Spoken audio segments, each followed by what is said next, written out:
titles in the series. So 8 piraso siya. Ayan. Ayan, ito yung distributor niya guys. Distributed by TPG USA Incorporated, Maspet, New York. Pero chinek ko siya sa Lazada guys, meron siya.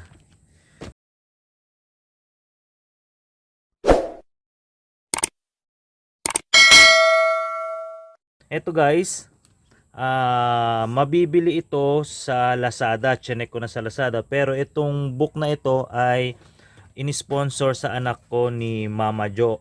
Okay? So thank you Mama Jo, shout out sa inyo. And then shout out din pala sa school ng anak ko na si Gabriel R. Santos sa St. Dominic CDC sa May Labrador, Pangasinan. At sa butihing advisor ng aking anak, more powers po sa inyo Ma'am Nitz Sullivan. So maraming salamat po sa pagtsatsaga at pagtuturo sa mga anak namin. At shout out din po sa mga parents, sa mga co-parents ko na hands-on din sa kanilang mga anak at sa kanilang mga alaga, no? So hindi lang naman dun lahat mga parents, yung iba mga lolo, lola or guardian. Papakita ko lang sa inyo itong instructional materials na ginagamit ni Gabi. So hindi naman to time na ginagamit niya kasi may book din naman siya dun sa school niya. Okay, so yung anak ko pala ay 4 years old. So ito yung una guys. Okay, so meron dito guys na phonics, ito. Addition to 10 and then ABC. Another one is ABC. Magkaiba yan guys, no? Iba yung version nito at iba yung version yan. At meron ding pre-math skills and then counting 8. So magkaiba rin to guys. Magkaiba siya doon sa addition to 10 and counting to 8. So yan, isa-isahin natin guys, no? So yan. So isa-isahin natin yan. Ahin muna natin guys dito sa ABC. Ayan. So pagka-open nyo guys, yan ang makikita. Yan. So meron yan. Sa panahon natin ngayon guys, struggle sa atin yung magpasulat at magpa-color sa ating mga anak kasi nung pandemic halos cellphone ang kanilang hawak, no? So ako guys, sa anak ko struggle ako kung paano magpahawak ng pencil, magpa-write at saka ng crayons. So yan. So una guys, meron dito trace the broken lines. So ayan, dito tayo guys sa ABC homework. So meron ditong straight line, up and down, slant, and then vertical and horizontal and then circle. So iti-trace nila yan. Ayan. And then next page. Ayan, so meron ditong mga eggplant. Ayan, so ang gaganda guys, 'di ba? Ang gaganda nung activity and then pwede nilang kulayan. Ayan. Next, yan fish. Ayan. So iti-trace nila yung broken lines and then bird. So ayan, simple guys pero maganda. Ayan. And then after nun guys, ayan, mag-uumpisa na sa letters A. Iti-trace nila and then dito sa baba isusulat nila. Pero suggestion ko guys, wag nyo muna ipasulat ito. Unahin nyo muna yung lahat ng mga tracing from A hanggang matapos and then another activity naman na yung wala ng trace kasi halimbawa first time nilang maghawak, i-guide mo sila tapos pag ipapasulat mo rito hindi na nila masusulat yan. And then pwede nyo rin ituro yung A is for airplane, A is for alarm. So pwede natin sama-samahin yung pagtuturo. Next, letter B, C, D, E, F, G, yan. And then hanggang J siya. And then sumunod guys, join the dots from A to J, color the picture. So ang ganda, 'di ba? Yung activity sa motivation from A to J and then ginamit nila rito. So A, B, C, D, E, F, G and J. Then makaka-form sila or makukomplete nila yung picture nung horse and then pwedeng kulayan. Yan. Siyempre, tulungan natin sila guys, no? Para tawag nito, tulungan natin sila or i-motivate natin sila para magkaroon sila ng interest sa kanilang pag-aaral or paggagawa ng activity. Syempre after this guys, lagyan nyo naman ng konting reward. Bigyan nyo ng food or sabihin nyo maglalaro kayo. Okay. After nun guys, dito na naman KL, M, N, O, P, ayan. And then T, and then ititrace ulit A to T na. X, Y, Z, ayan. So natapos na.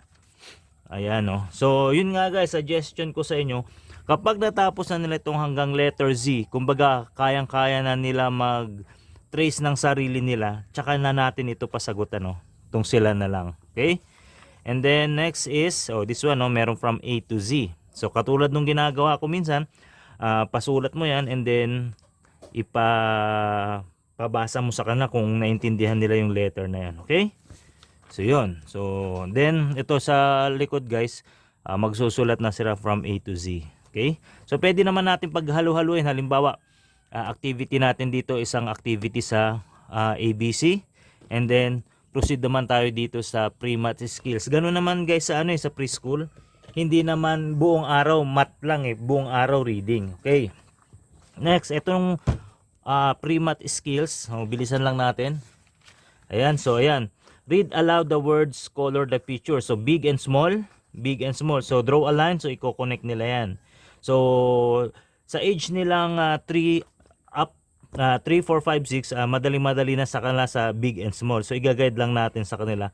And then ayun, i-connect natin, dun tayo magkakaroon ng problema kung paano nila gagawin yun. Kasi nga napaka careless nila sa kanilang paghawak ng pencil and eraser. So yan. Color the picture that is big. So dito yung big, and then dito color the picture that is small. Kukulayan na lang yung small. Then draw a line, pictures and words, color the picture. So big. So yung big ito. And then big itong dalawa, yung bigger mas malaki. So yan, big and small. So ito yung laman niya guys. So tingnan niyo yung activity. 'Di ba? Ang ganda. Small, smaller, smallest. And then shapes. Ayan, alam na nila yan. Long and short. Ayan, long and short, pencil. Ayan. So ito yung laman ng pre-math skills. Okay, shout out sa Simply Home Workbook. Baka naman makapag-donate kayo sa school ng aming anak. Okay, then yan, draw a line that match the object. So ima-match naman na nila, no? So halimbawa nito yung tong tornilyo, bolt and nuts. Okay? So yan. Ko-connect nila. Cross out the object that doesn't belong to the group. So yan, maganda rin. So pag in-X nila, tanungin nyo kung bakit yan yung X. So malalaman nila kasi ito, halimbawa, sasakyan ito ng dagat, ito sa sasakyan sa air. So alam nila hindi yung ipapa-X mo lang. Mahirap kasi yung mamaya chinambahan lang nila, okay? So halimbawa ito, ituturo mo. Alin ang mali dyan? So wag sinabi nilang hindi belong ito. Bakit? Kasi ito ay gamit ni mami sa pagluluto. So something like that. Next. Ayan, so mga pagkain. Then sumunod dito yung position, middle. So ang dami guys, very useful itong activity na to. Left and right. Ayan. And then pwede siyang kulayan. Ayan. So yun, ito yung homework pre-math skill ages. So ayan guys, so meron dito sa likod titles in the series. So 8 piraso siya. Ayan. Ayan, ito yung distributor niya guys. Distributed by TPG USA Incorporated, Maspet, New York. Pero chinek ko siya sa Lazada guys, meron siya. Okay, next tong ABC na to. Ayan So inumpisahan na ni Gab. Trip niya lang. Trace the broken lines. Ayan. And then alphabets. And then parang katulad nung isa pero iba naman yung mga pictures. So ayan guys. So ayan. Kahit yung anak kong elementary nag-e-enjoy dito Siyempre hindi ko pinapagamit. Ayan. So ganun din, meron siyang isusulat dito. Okay, next addition to 10. Ayan guys. So color the picture. So kukulayan muna nila. Ayan. How many all together? Color the correct picture. So bibilangin nila 1, 2, 3, 4. And then hanapin nila rito kung saan yung 4. And then kukulayan nila. Okay. So may instruction naman, hindi naman tayo mahihirapan magpagawa. So ayan 1 plus 1 equals 2. So bibilangin na isang ibon 1, 1. Then 1 plus 1, 2. Pag alam na nila yung numbers, susulat na nila yan dyan. Okay? Count how many in each group, write the numbers in the boxes. So yun. Ang problema natin to guys, alam naman nila yung numbers, alam naman nila yung letters. Ang problema, hindi nila alam kung paano magsulat. So dun talaga tayo mag-i-struggle. So i-guide natin yung ating mga anak kung paano magsulat. Okay, next. Ayan, sa addition guys, may technique dito guys, 3+2. Maliban sa fingers, pwede nating gamitin dyan maraming technique. Halimbawa, 7+5. Oh, papagamit ba natin yung paa? So yung kamay natin guys, applicable lang to hanggang 5. 5+5. Paano kung 6+5? Patay na, 7. Oh, papagamit mo yung paa. So, pag may time ako guys, ituturo ko sa inyo kung paano yung mga diskarte, kung paano turuan sila ng addition. Okay? Pero sa age nila guys na 3 or 4 at sila ay nasa preschool, hayaan muna natin sila mag-enjoy. Okay? Pero suddenly guys, minsan kapag ako nagtuturo sa anak ko, hindi ko maiwasan na mapitik, masigawan ng konti. Minsan hindi kasi nagsisink in sa akin na bata pa sila. Feeling ko matanda na rin sila. So sorry sa anak ko. So yan. So ito yung mga activity guys. Yan. Next, phonics. Ayan, homework book phonics. Ayan. So ito medyo advanced na dapat ang anak natin dito. So may alphabets. Ayan. So alam na lang dapat nila yung mga vowels and consonants. So ituro nyo na yung vowels. Ang vowels guys, baka meron sa atin hindi natin alam kung ano ibig sabihin ng vowels.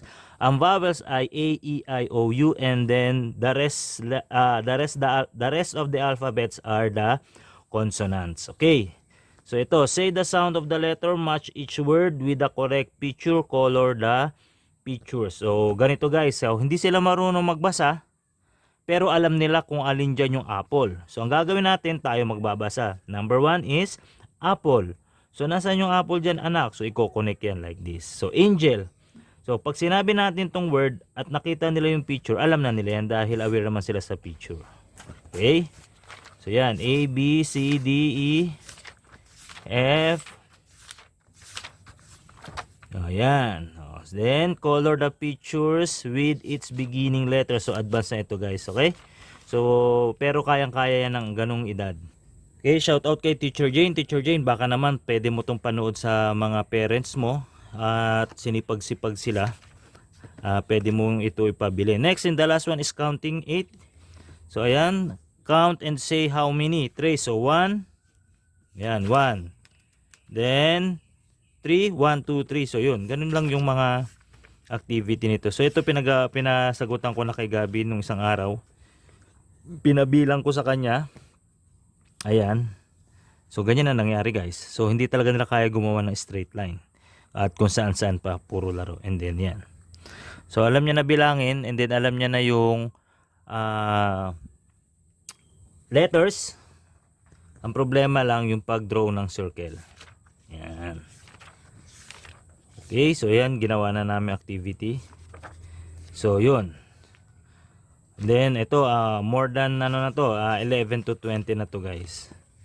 Okay, so sa age nila guys at nanonood sila ng YouTube, walang problema. Hindi na ang kailangan lang sa kanila ay follow up.